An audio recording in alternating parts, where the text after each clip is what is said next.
Vamos dar continuidade ao nosso estudo Iniciação Espírita. Essa é a 17ª aula. Nós estamos aqui no terceiro diálogo com o padre, né? Dando continuidade ao diálogo, o padre pergunta a Allan Kardec: mas o Senhor não faz as evocações segundo uma fórmula religiosa? E Allan Kardec responde, né? Certamente levamos um sentimento religioso às evocações e às nossas reuniões, porém não existe nenhuma fórmula sacramental. Para os espíritos, o pensamento é tudo, a forma nada. Nós os chamamos em nome de Deus, porque cremos nele e sabemos que nada se faz neste mundo sem sua permissão e que, se ele não lhes permitir virem, eles não virão. Realizamos os nossos trabalhos com calma e recolhimento, porque essas são as condições favoráveis à observação. E, em segundo lugar, porque conhecemos o respeito que se deve àqueles que não mais vivem na Terra, por mais felizes ou infelizes que sejam em sua condição no mundo dos espíritos. Fazemos um apelo aos bons espíritos, pois sabendo que existem bons e maus, procuramos fazer com que estes últimos não venham misturar-se fraudulentamente às comunicações que recebemos. O que é que tudo isso prova? Que não somos ateus, porém não implica isso que sejamos protestantes. E o padre continua fazendo a pergunta a Allan Kardec. Pois bem, que dizem os espíritos superiores no tocante à religião? Os bons devem nos aconselhar, guiar-nos. Suponha que eu não tenha religião alguma e desejo escolher uma. Se lhes pergunto, aconselham-me a que me faça católico, protestante, anglicano, quaker, judeu, maometano, mormon? Que responderão eles? E Allan Kardec torna a repetir, torna a explicar. Bem, padre, há 2 pontos a considerar nas religiões: os princípios gerais comuns a todas e os princípios particulares a cada uma. Os primeiros são os que citamos há pouco. Esses todos os espíritos os proclamam, qualquer que seja o seu grau. Quanto aos segundos, os espíritos vulgares, sem serem maus, podem ter preferências, opiniões e podem apregoar tal ou qual forma. Podem, portanto, encorajar certas práticas, seja por convicção pessoal, seja porque conservaram as ideias da vida terrestre, seja por prudência, para não amedrontar as consciências timoratas. Acredita o Senhor, por exemplo, que um espírito esclarecido, fosse ele próprio Fênelon, dirigindo-se ao muçulmano, dir-lhe-ia inabilmente que Maomé é um impostor e que será condenado se não se fizer cristão? O espírito evitaria isso, pois seria repelido. Os espíritos superiores em geral, quando não são a isso solicitados por nenhuma consideração especial, não se preocupam com as questões de detalhe. Limitam-se a dizer: Deus é bom e justo. Ele só deseja o bem. A melhor de todas as religiões é então aquela que só ensina o que está de acordo com a bondade e a justiça de Deus, que dá de Deus a ideia maior, a mais sublime, e não o rebaixa, emprestando-lhe as mesquinhezas e as paixões da humanidade, que tornam os homens bons e virtuosos, e lhes ensina a amarem-se todos como irmãos, que condena todo o mal feito ao próximo, que não autoriza a injustiça sob forma alguma ou qualquer pretexto, que nada prescreve de contrário às leis imutáveis da natureza, pois Deus não pode se contradizer. A religião cujos ministros dão o melhor exemplo de bondade, de caridade e de moralidade, aquela que melhor tende a combater o egoísmo e lisonjeia menos o orgulho e a vaidade dos homens, aquela, enfim, em nome da qual se comete menos mal, pois uma boa religião não pode ser pretexto de mal qualquer, não deve deixar-lhe nenhuma porta aberta, nem diretamente, nem pela interpretação. Veja, julgue e escolha.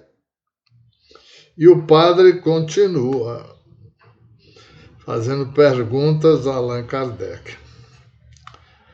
Suponho que certos pontos de vista da doutrina católica sejam contestados pelos espíritos que considera superiores.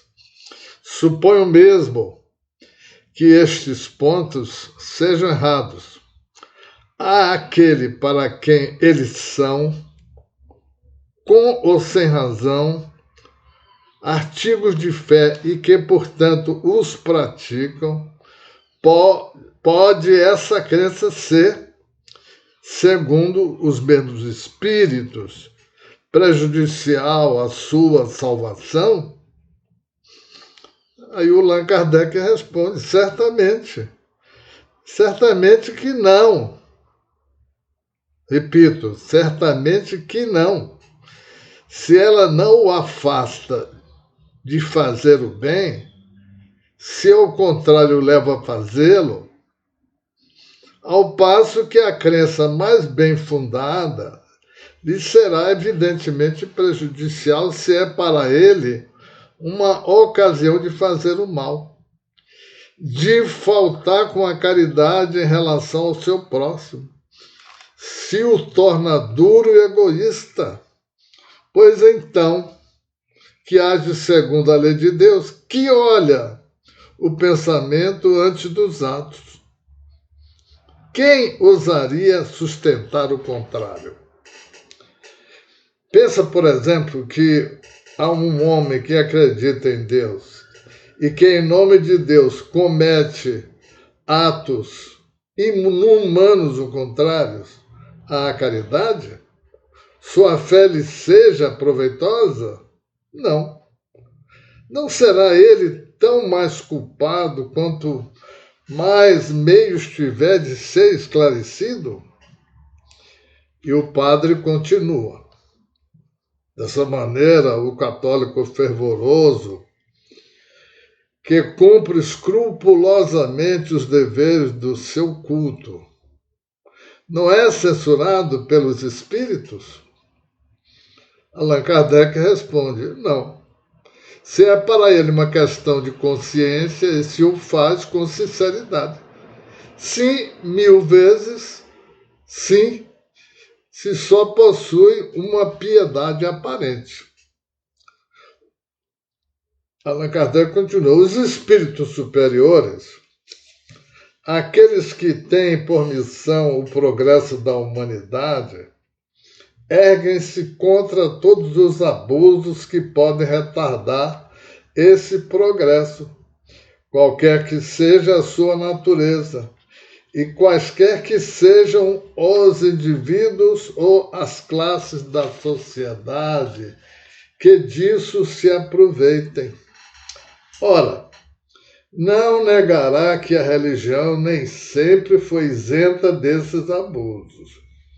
Se entre seus ministros existem alguns que cumprem sua missão com um devotamento todo cristão, que o fazem grande, bela e respeitável, concordará que nem todos compreenderam sempre a santidade do seu ministério. Os espíritos condenam o mal por toda parte onde ele se encontre. Assinalar os abusos da religião é atacá-la? Ela não tem maiores inimigos do que aqueles que os defendem, pois são esses abusos que fazem nascer o pensamento de que algo melhor pode substituí-la. Se a religião corresse um perigo qualquer, seria necessário culpar aqueles que delas nos dão uma falsa ideia, ao fazê-la arena das paixões humanas e explorá-la em proveito de sua ambição. E o sacerdote, o padre, continua: diz o Senhor que o Espiritismo não discute os dogmas, entretanto, ele admite certos pontos combatidos pela Igreja, tais como, por exemplo, a reencarnação, a presença do homem sobre a terra antes de Adão, nega a eternidade das penas, a existência dos demônios, o purgatório, o fogo do inferno. E Allan Kardec responde a ele assim: esses pontos têm sido discutidos desde há muito tempo, e não foi o Espiritismo que os pôs em debate. São opiniões, algumas delas consideradas controvertidas até mesmo pela teologia, e que o futuro julgará. Um grande princípio os domina todos: a prática do bem, que é a lei superior, a condição sine qua non do nosso futuro, assim como nulo prova o estado de espíritos que se comunicam conosco, esperando que a luz se faça para o Senhor sobre essas questões. Acredite se quiser nas chamas e torturas materiais, se isso o impede de fazer o mal. Não as tornará mais reais, se não existem. Acredite que nós só temos uma existência corporal se isso lhe agrada, o que não o impedirá de renascer aqui ou alhures, se assim deve ser, apesar de sua vontade em contrário. Acredite que o mundo foi criado em todas as suas partes, em 6 vezes 24 horas. Se é essa a sua opinião, isso não impedirá a Terra de trazer escrita em suas camadas geológicas a prova do contrário. Acredite se quiser que Josué parou o Sol. Isso não impedirá a Terra de girar. Acredite que o homem está na Terra somente há 6.000 anos. Isso não impedirá os fatos de mostrarem a sua impossibilidade. E que dirá o Senhor se um belo dia essa inexorável geologia vier a demonstrar, por traços patentes, a anterioridade do homem, como demonstrou tantas outras coisas. Creia, portanto, em tudo que quiser, mesmo no diabo, se essa crença o torna bom, humano e caridoso para com seus semelhantes. O Espiritismo, como doutrina moral, impõe apenas uma coisa: a necessidade de fazer o bem e não praticar nenhum mal. É uma ciência de observação que, repito, tem consequências morais. E essas consequências são a confirmação e a prova dos grandes princípios da religião. Quanto às questões secundárias, deixa-as ao julgamento da consciência de cada um. Note bem, senhor padre, que alguns pontos divergentes de que acaba de falar, o Espiritismo não os contesta em princípio. Se tivesse lido tudo o que escrevi sobre o assunto, teria observado que ele se limita a dar-lhes uma interpretação mais lógica e mais racional do que a que lhes é dada vulgarmente. É assim, por exemplo, que ele não nega em absoluto o purgatório. Demonstra, ao contrário, a sua necessidade e sua justiça. Mas faz mais ainda, define-o. O inferno foi descrito como uma imensa fornalha. É, porém, dessa maneira que o entende a elevada teologia? Evidentemente que não. Diz muito bem que isso não passa de uma figura, que o fogo no qual se é queimado é um fogo moral, símbolo das maiores dores. Quanto à eternidade das penas, se fosse possível inquirir para conhecer a opinião íntima de todos os homens capazes de raciocinar ou de compreender, mesmo entre os mais religiosos, ver-se-ia de que lado está a maioria. Pois a ideia de uma eternidade de suplícios é a negação da infinita misericórdia de Deus. Eis, de resto, o que diz a doutrina espírita a esse respeito. A duração do castigo está subordinada ao melhoramento do espírito culpado. Nenhuma condenação por tempo indeterminado é pronunciada contra ele. O que Deus exige para pôr em termo aos sofrimentos é o arrependimento, a expiação e a reparação. Em suma, um melhoramento efetivo, sério e um retorno sincero ao bem. O espírito é, assim, o árbitro de sua própria sorte. Pode prolongar seus sofrimentos por seu endurecimento no mal, amenizá-los ou abreviá-los por meio dos seus esforços para praticar o bem. Estando a duração do castigo, subordinada ao arrependimento, resulta daí que o espírito culpado que não se arrependesse nem melhorasse, jamais sofreria sempre, e para ele as penas seriam eternas. A eternidade das penas deve, portanto, ser entendida no sentido relativo e não no sentido absoluto. Uma condição inerente à inferioridade dos espíritos é de não verem o termo de sua situação, de acreditarem que sofrerão sempre. Isso é para eles uma punição.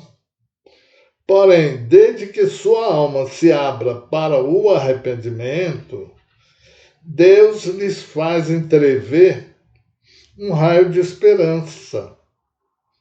Essa doutrina está evidentemente mais de acordo com a justiça divina, que pune enquanto se persiste no mal, que perdoa quando se retorna ao bom caminho. Quem o imaginou? Fomos nós? Não.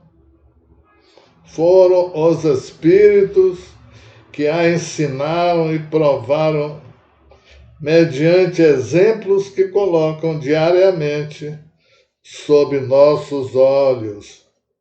Portanto, os espíritos não negam as penas futuras, pois descrevem seus próprios sofrimentos. E esse quadro nos toca mais que o das chamas perpétuas, porque tudo nele é perfeitamente lógico. Compreende-se que é possível que assim deve ser, que essa situação é uma consequência totalmente natural das coisas. Poderá ser aceito pelo pensador filósofo, pois nada aí repugna à razão. Eis porque as crenças espíritas trouxeram ao caminho do bem uma multidão de pessoas, mesmo materialistas, que o temor do inferno, tal como o pintam, não havia afetado. E o padre faz a pergunta seguinte para Allan Kardec: admitindo o seu raciocínio, não pensa que sejam mais necessários ao vulgo imagens chocantes do que uma filosofia que ele não pode compreender? E Allan Kardec retorna, falando ao padre: eis aí o erro que tem produzido materialistas, ou pelo menos afastado da religião alguns homens. Chega um momento em que essas imagens não chocam mais. Então as pessoas que não se aprofundam, ao rejeitarem uma parte, enjeitam o tudo, porque dizem a si mesmas: se me ensinaram como verdade um ponto que é falso, se me deram uma figura, uma imagem para a realidade, quem pode me dizer que o resto é mais verdadeiro? Se, ao contrário, a razão, ao desenvolver-se, nada repudia, a fé se fortifica. A religião terá sempre a ganhar em seguir o progresso das ideias. Se ela às vezes corre perigo, é porque os homens avançaram e ela teria ficado para trás. É enganar-se quanto à época, acreditar que se pode hoje conduzir os homens pelo temor do demônio e das torturas eternas. E aí o padre volta a fazer pergunta a Allan Kardec. Com efeito, a Igreja reconhece hoje que o inferno material é apenas uma imagem, mas isso não exclui a existência dos demônios. Se eles, como explicar a influência do mal, que não pode vir de Deus? E Allan Kardec explica ao padre que o Espiritismo não admite os demônios no sentido vulgar do termo, porém admite os espíritos maus que não valem mais do que aqueles e fazem tanto mal quanto eles ao suscitarem maus pensamentos. Afirma, entretanto, que eles não são seres à parte, criados para o mal e perpetuamente voltados ao mal. Espécie de párias da criação e carrasco do gênero humano. São seres atrasados, ainda imperfeitos, mas aos quais Deus reserva um futuro. Nisso, o Espiritismo está de acordo com a Igreja Católica grega, que admite a conversão de Satã, alusão feita aos melhoramentos dos espíritos. Note ainda que a palavra demônio não implica a ideia de mau espírito, senão pela acepção moderna que lhe foi dada, pois o termo grego daimon significa gênio, inteligência. Ora, admitir a comunicação dos maus espíritos é reconhecer, em princípio, a realidade das manifestações. É preciso saber se são esses os únicos que, de fato, se comunicam, como a Igreja, para justificar a proibição que faz da comunicação com os espíritos. Invocamos aqui o raciocínio e os fatos. Se espíritos se comunicam, não é senão com a permissão de Deus. Seria compreensível que ele só o permitisse aos maus? Como? Enquanto deixaria a estes toda a liberdade de vir enganar os homens, proibiria aos bons de virem fazer contrapeso, neutralizar as perniciosas doutrinas daqueles? Crer que assim